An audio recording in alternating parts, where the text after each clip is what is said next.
Primeiro lugar, a clássica, quando o Lula fala que basicamente inventava números e ficava por isso mesmo. Eu cansei de viajar ao mundo falando mal do Brasil, gente.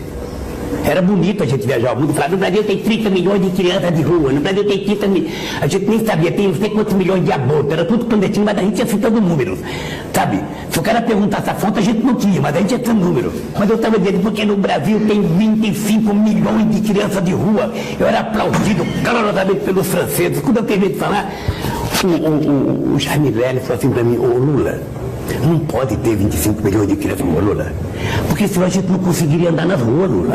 É muita gente. E dá para perceber que é uma prática meio comum do Lula inventar números. No Brasil tem 19 milhões de pessoas passando fome, 33 milhões de brasileiros vão dormir sem ter o que comer e 800 milhões de pessoas passando fome. Nós temos 800 milhões de pessoas que vão dormir toda noite sem ter o que comer. Ele ainda teve a pachorra de comparar o investimento tecnológico como se fosse um investimento inútil. Isso não toca na nossa consciência? Quando o cara quer fazer um foguete para ir para o espaço passear, ver se tem um lugar melhor para ele morar, ele não se toca que poderia melhorar a qualidade de vida, melhorando a qualidade do alimento daquele, de emprego, da casa, da moradia? Não seria possível? Logo o cara que tem 7,4 milhões de patrimônio e que já gastou mais com o cartão corporativo do que Bolsonaro, Temer e Dilma. Isso sim para mim é hipocrisia. Falar mal do capital, mas ter esse patrimônio. E falar para melhorar a qualidade de vida das pessoas usando o dinheiro das pessoas com ele mesmo. Nós, seres humanos, humanistas, temos que ficar indignados com a desigualdade. E o que dizer então, Lula, das pessoas que gastam R$1 bilhão do pagador de impostos somente em um ano com viagens? E essa apelação para o sentimento das pessoas só para poder ganhar voto não é de agora. Se ao final do meu mandato, se quando eu terminar esse mandato, todos os brasileiros tiverem a possibilidade de tomar café da manhã, cada brasileiro tiver tomando café, almoçar e jantar, tiver almoçando e tiver jantando, terei cumprido a missão da minha vida. Terei cumprido a missão da minha vida. Mais de 20 anos separam os dois vídeos. E basicamente a promessa não se cumpriu. Até mesmo que ele continua usando as mesmas técnicas lá do passado que deram certo. Comprar as pessoas pela lábia. E vamos voltar no final de semana a comer um churrasquinho e tomar uma cerveja. E eu digo todo dia, nós vamos voltar a comer picanha. Sabe aquela parte com aquela gordurazinha passada na farinha, a gente mastigar aquilo, tomar uma cervejinha gelada?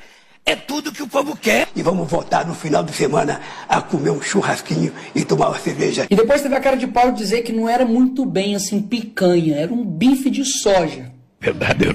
Na verdade, eu não estou prometendo churrasco, que eu estou dizendo que a gente vai voltar. Você não vai fazer churrasco no quintal, não? A gente vai voltar a recuperar a economia desse país para que o povo possa, sabe, no final de semana, convocar a família e comer um bife de soja, um pastel de caju, qualquer coisa. Por fim das contas, entregou a abóbora. Uma abóbora. E não satisfeito, ele deu essa justificativa aqui sobre pessoas passarem fome no Brasil. E se nesse país a gente produz alimento demais e tem gente com fome, significa que alguém está comendo mais do que deveria comer. E quem lembra quando ele disse que ele era contrário ter amigos no STF? Não é prudente, não é democrático um presidente da República querer ter os ministros da Suprema Corte como amigos. Você não indica o ministro da Suprema Corte para ele votar favorável a você ou te beneficiar.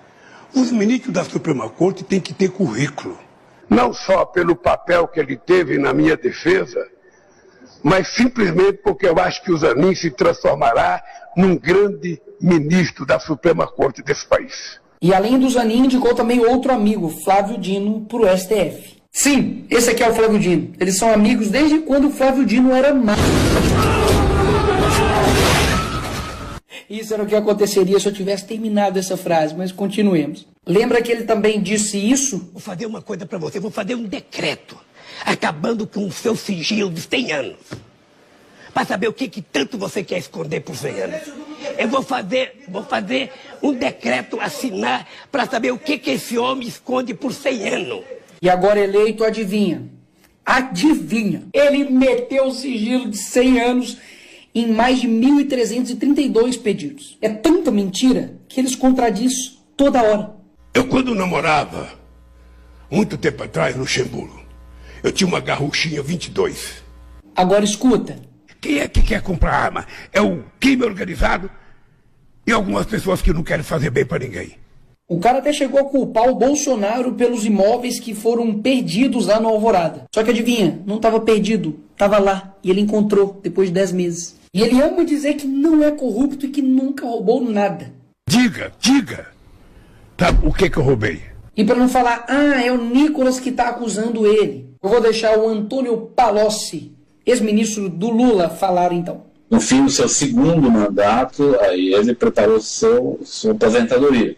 Recebeu 300 milhões da Odebrecht numa conta corrente de disponibilidade, recebeu seu sítio, que foi feito, combinado para seu uso, o apartamento do qual já foi condenado. Eu, pessoalmente, levei pacotes de 50 mil reais, algumas vezes, ao presidente Lula. E não tem como brigar com a realidade. Lula foi condenado a 12 anos e 11 meses por corrupção e lavagem de dinheiro na ação da Lava Jato. Depois da história você já sabe, né? Basicamente o STF descondenou o Lula. E aí tem gente que fala, a Lava Jato foi tudo uma maçã, tudo uma mentira, o Lula é inocente. Não. Até mesmo porque já foram 25 bilhões que já retornaram aos cofres públicos de dinheiro desviado durante os governos petistas. Se teve devolução de dinheiro roubado, é porque alguém roubou. E depois de tudo isso, ele ainda tem a coragem de dizer isso. Se tem uma coisa que eu me orgulho nesse país, e não baixa a cabeça para ninguém, é que não tem nesse país uma viva alma